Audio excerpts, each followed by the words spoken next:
అవసరం ఉందని నేను అనుకోవటం లేదు. ఎందుకంటే సునీత ఆల్రెడీ కలిసింది ప్రభుత్వాన్ని.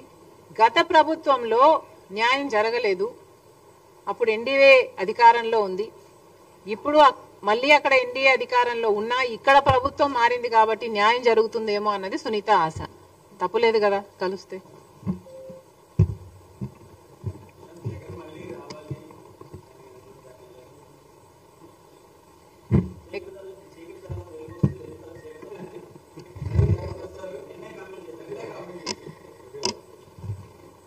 ఎందుకు రావాలి?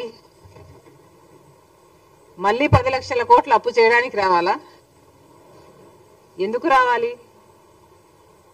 10 లక్షల కోట్ల రూపాయలు అప్పు చేయడం కాకుండా, రాష్ట్రాన్ని అప్పుల పాలు చేయడం కాకుండా, మీరేమో ఋషి కొండలు కొండలు కొరిగేసి ప్యాలెస్లు కట్టుకోవడానికి రావాలా?